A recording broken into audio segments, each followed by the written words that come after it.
Step one to buying your first investment property.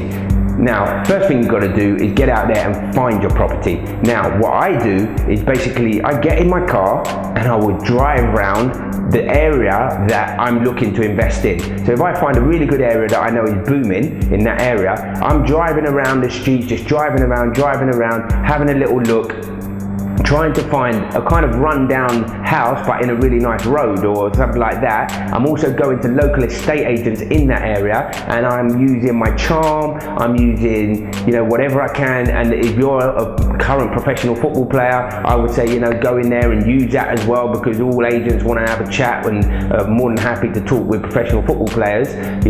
Get in there, because really you need these guys on your side, so you're the one that they call when they do get a bargain come up. Because the number one key thing that you got to do is you got to make sure when you do purchase it that it's a bargain. You don't just want to buy any house on the market. You're looking for the house that is beat down, that is rough, that hasn't had work on, but is in a really good area.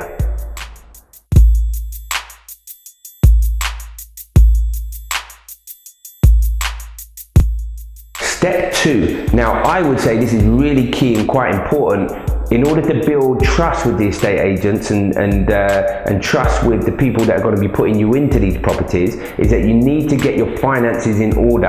So when you're talking to estate agents and you're saying, yeah, I'm looking, I'm a strong buyer, I've got mostly cash, or I've got my deposit and I've got my finances in place, you need to be able to move quick. Okay, because a lot of deals are all reliant on you being able to turn up and go, yes, I definitely want it. In order for you to do that, you need to get yourself a really good mortgage broker or finance broker, whoever's going to deal with your finances. You need to get something set up in place. So you give them all the information they need to know prior to finding that house. So when you do find that house, you can make a decision on the spot, knowing that you can afford that house, knowing that you've got a mortgage in principle ready to go.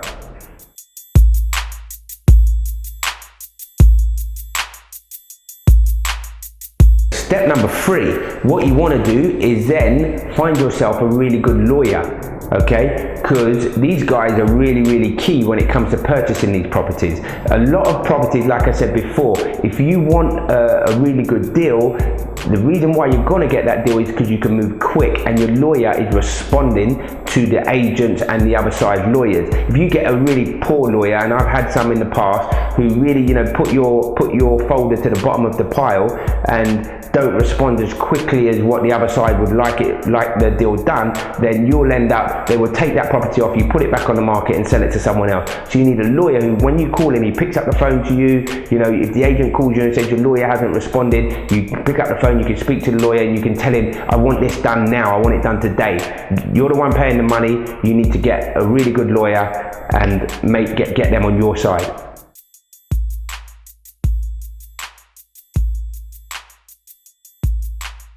Step number four would be, once you've got everything in place, you need to get yourself a good builder. You need to get yourself someone reliable, someone you can trust, preferably someone who you've seen their work before, they've done work for your friends and you know that they're trustly builders. You need to get in that property prior to you completing on it, because ideally you want to walk around the house with the builder, and maybe a very good architect as well if you're going to do like some extensions and stuff, and you want to get everything done prior to you completing, because in an ideal world, as you complete, the day you complete, you want to be able to turn the key, open the doors and let the builder go at it straight away. So therefore you're saving money from day one.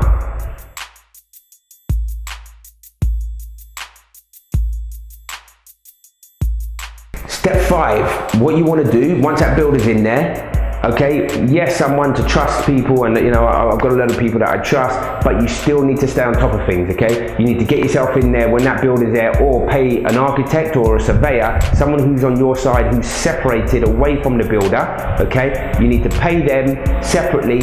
At certain stages, you need to go in before you're paying the builder. You need to go in, you need to make sure that the builder's on time, that he's doing the work to the standards that you set or that your architect set, and everything is going according to plan.